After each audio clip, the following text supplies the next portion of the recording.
अस्सलाम वालेकुम। मेरा नाम डॉक्टर मोहम्मद अकील है। आज हम बात करेंगे वेरिकोसील के हवाले से। वेरिकोसील बीमारी क्या है, इसके बारे में मैं आपको ये बता दूं कि ये लड़कों, बच्चों और मर्दों में उसके जो तौलीदी निज़ाम है, रिप्रोडक्टिव सिस्टम है, उसकी एक बीमारी है।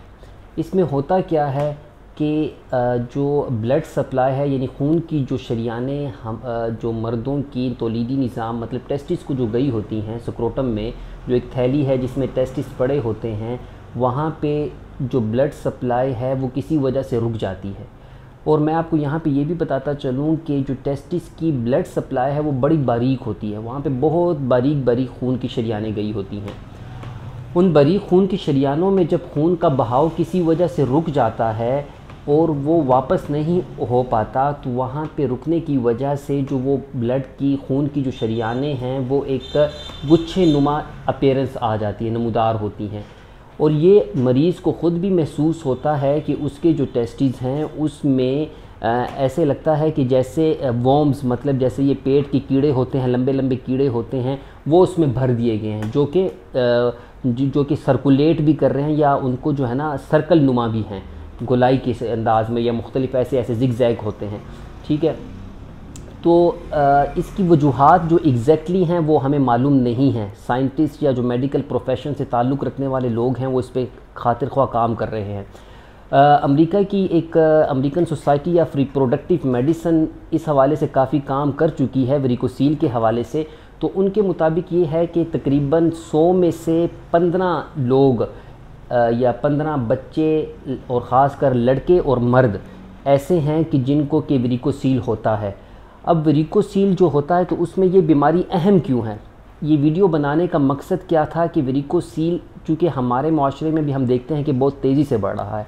और वेरिकोसील जिनको होता है तो उनमें से 40% लोग ऐसे हैं कि जिनमें ये बांझपन पैदा कर सकता है। ठीक है, तो चूँकि अगर इसकी हम बरवक़्त तशख़ीस ना करें और इसका बरवक़्त इलाज ना किया जाए तो ये बहुत ज़्यादा कॉम्प्लिकेशंस में डेवलप हो सकता है, इवन के आगे मज़ीद केसेस में जाते जाते ये कैंसर तक की वजह बन सकता है। तो मैं आपको यहाँ पे बताता चलूँ कि इसकी जो एग्जैक्ट वजह हैं जो अभी तक रिसर्चेज़ हुई हैं उसमें तो जैसे मैंने पहले बताया कि नहीं है मालूम, लेकिन जो हमने अपनी प्रैक्टिस में देखा है, वेरिकोसील के जो पेशेंट्स देखे हैं, जितने भी देखे हैं, तो उनमें हमें ये पता चलता है कि उनमें ज़्यादा मरीज़ ऐसे हैं कि वज़न उठाने के बाद उनके नीचे वाले जो धड़ है वहाँ पे दबाव किसी किस्म का आ गया, जिसकी वजह से कि मसल्स पुल हो जाते हैं। अब टेस्टिस में वास डेफरेंस नाम की एक खून की शरियान पड़ी होती है, आसाब पड़े होते हैं। ठीक है, वो पुल होने की वजह से वहाँ पे दर्द वाली कैफियत पैदा होती है। लेकिन कई सारे मरीज़ ऐसे हैं कि उनमें दर्द होता ही नहीं है, वो क्रोनिक वेरिकोसील होता है। ठीक है, ये एक्यूट वेरिकोसील हो या क्रोनिक वेरिकोसील हो, दोनों नुकसानदेह साबित हो सकते हैं और इनका बरवक़्त बेहतर होना ज़रूरी है। अच्छा, यहाँ पे मैं यहाँ पे ये एक बात बताता चलूँ कि जब ब्लड वहाँ पे या खून वहाँ पे इज्तिमा होता है, रुक जाता है, तो उसकी वजह से वहाँ पे एक वर्मी कैफियत पैदा होती है, सोजिश पैदा होती है, जिसकी वजह से उसका जो टेम्परेचर है जो टेस्टिस का है वो बढ़ने लग जाता है। वो जब टेम्परेचर बढ़ता है तो उसकी वजह से जो स्पर्मेटोजेनेसिस है, मतलब जो मर्दाना तौलीदी निज़ाम है जिसमें कि मर्दाना जरासीम बनने होते हैं, उसका सिस्टम रुक जाता है या कम हो जाता है। ठीक है, तो इसकी वजह से आप ये चीज़ समझ लें कि वो तौलीदी निज़ाम या बांझपन का शिकार वेरिकोसील की वजह से मरीज़ किस तरह से हो सकता है। ठीक है, अब हम आते हैं इसके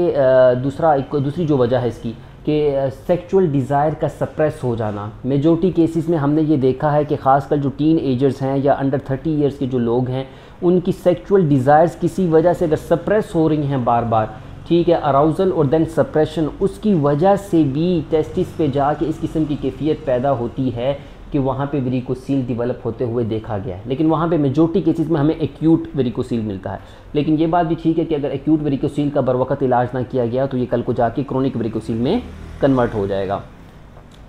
तो अब हम इसकी मैनेजमेंट और ट्रीटमेंट की तरफ आते हैं। देखिए, एक बात ये जहन में रखें कि जो मुख्तलिफ जितने भी आर्टिकल्स हमने स्टडी किए, जितनी रिसर्चेस दुनिया में हुई हैं, वहाँ पे हमने ये देखा है कि आपके जो टेस्टिस हैं उसका टेम्परेचर रेगुलेट होना बहुत ज़रूरी है। अल्लाह ताला ने किसी मकसद ही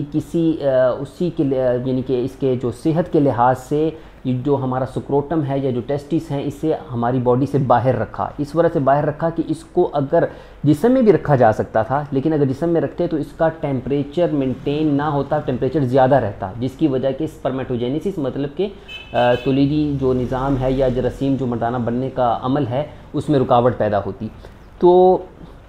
اگر کسی کو ویریکوسیل ہے، ایک تو پہلے تو یہ ہے کہ جتنے بھی میلز ہیں یہ ویڈیوز دیکھ رہے ہیں ان کو چاہیے کہ وہ اپنا تقریباً ہر 3 منتھ بعد 3 مہینے بعد اپنے ٹیسٹس کا خود ایگزامن کریں، کھڑے ہو کے لیٹ کے چیک کریں کہ اگر وہاں پہ کسی قسم کی گچھے نما ان کو سوجن تو نظر نہیں آ رہی، ان کو اس قسم کی جیسے کہ دھاگے سے ہوتے ہیں وہ تو نظر نہیں آ رہے، اگر وہ آ رہے ہیں تو وہ اپنے ڈاکٹرز کو کنسلٹ کریں گے، ڈاکٹر اس کے مطابق مزید معائنہ کرتے ہوئے اس کو الٹراسونوگرافی یا جو مزید اس کے ٹیسٹ ہوتے ہیں جو کہ ڈاکٹر کیفیت کو دیکھتے ہوئے تجویز کرتے ہیں وہ ٹیسٹ کروائیں گے، تو اس سے بروقت تشخیص ہو سکے کہ آیا آپ کو واقعی میں ویریکوسیل ہے یا کوئی اور تکلیف ہے۔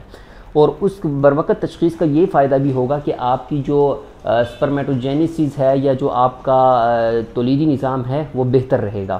اس کے علاوہ ہم یہ دیکھتے ہیں کہ اس کا جو ٹیمپریچر ریگولیٹ کرنا ہے، آپ اکثر لوگ ان میں بھی ہمیں یہ ملتا ہے ویریکوسیل جو کہ اپنی جو استنجا کرنے کے لیے واش روم میں جو پانی یوز کرتے ہیں وہ اکثر وارم واٹر استعمال کرتے ہیں، ٹینکی کا گرم پانی آ رہا ہے یا جو گیزر ہے اس کا گرم پانی استعمال کر رہے ہیں، تو اس کی وجہ سے بھی ہوتا ہے۔ تو اگر آپ کو اس قسم کی کیفیت پیدا ہو رہی ہے تو یا تو عام نلکے کا پانی استعمال کریں یا پھر ہے کہ ٹھنڈا پانی آپ استعمال کریں، ٹھیک ہے۔ اس کے علاوہ ٹریٹمنٹ آپشن کی طرف آتے ہیں تو جو دوسرے طریقہ علاج ہیں وہاں پہ اس کا جو سب سے اچھا آپشن سمجھا جاتا ہے وہ سرجری ہے، ٹھیک ہے۔ مختلف قسم کی 2-3 قسم کی سرجریز ہوتی ہیں جس میں کہ وہ کہتے ہیں کہ اس کے بعد جو ریپروڈکٹیو سسٹم ہے وہ بہتر نتائج دیتا ہے، لیکن ایک بات یہ ذہن میں بھی رکھیں کہ اگر آپ ایک دفعہ سرجری کروا لیتے ہیں اور ان کیس خدا نہ خواستہ وہ بہتر سرجری نہیں ہو پاتی تو آپ کا جو سسٹم میں ایک بہتری کی گنجائش تھی وہ بھی ختم ہو جاتی ہے۔ تو اس لیے ہم یہ سمجھتے ہیں کہ ہمیں دوسرے ٹریٹمنٹس کا بھی مطلب طرف دیکھنا چاہیے سرجری کے علاوہ۔ تو اس میں ہمارے پاس چونکہ ہومیوپیتھک فزیشین اگر میں آپ کو بتاؤں تو ہومیوپیتھی میں جو ویریکوسیلز ہیں اس کے 1st 3rd گریڈ تک اچھی میڈیسنز موجود ہیں جو کہ اس کے انفیکشن کو یا اس کے جو انفلیمیٹری پروسیس ہے اس کو کنٹرول بھی کر سکتی ہیں، اور انفلیمیٹری پروسیس کو کنٹرول کرنے کے بعد اس کو واپس اپنی فارم میں بھی لے کر آ سکتی ہیں۔ لیکن یہ میڈیسن آپ ہمیشہ کسی مستند ہومیوپیتھک معالج کے مشورے کے مطابق استعمال کریں۔ اور یہاں پہ میں نے انفیکشن کا لفظ استعمال کیا کہ انفیکشن اگر ہو جاتا ہے، جبکہ یہ انفلیمیٹری پروسیس ہے، لیکن انفیکشن دیکھیں جہاں پہ آپ کا امیون سسٹم کسی وجہ سے ویک ہو چکا ہے تو وہاں پہ ریکرنٹ یا اوپر سپر امپوزڈ انفیکشن ہونے کے چانسز بھی بڑھ جاتے ہیں، بیکٹیریل انفیکشن ہونے کے چانسز بڑھ جاتے ہیں، وائرل انفیکشن ہونے کے چانسز بڑھ جاتے ہیں، تو وہ مزید کمپلیکیشنز اور پیچیدگیاں پیدا ہوتی ہیں۔ تو ہمارے ہاں چونکہ اس حوالے سے بہت کم لوگوں کو گائیڈ لائن دی جاتی ہے، جب پیشنٹ مریض اس کیفیت میں مبتلا ہو جاتا ہے تو پھر چونکہ اس حوالے سے اویئرنیس کی بھی کمی ہے، اویئرنیس کی کمی ہونے کی وجہ سے وہ مزید کمپلیکیشنز میں جاتا ہے۔ ہم نے کئی سارے ایسے مریض دیکھے ہیں جن کی حالت مطلب آخر کے کیس جو لاسٹ سٹیجز ہیں، ایڈوانس سٹیجز ہیں، اس میں بہت قابل رحم ہو جاتی ہے۔ تو اس حوالے سے تمام جو دیکھنے والے مرد حضرات ہیں خصوصاً وہ اس حوالے سے توجہ دیں اور کوشش کریں کہ اپنی جو پیلوک ہائیجین ہے اس کا بھی خیال رکھیں اور اس کا ریگولر ایگزامینیشن بھی کرواتے رہیں۔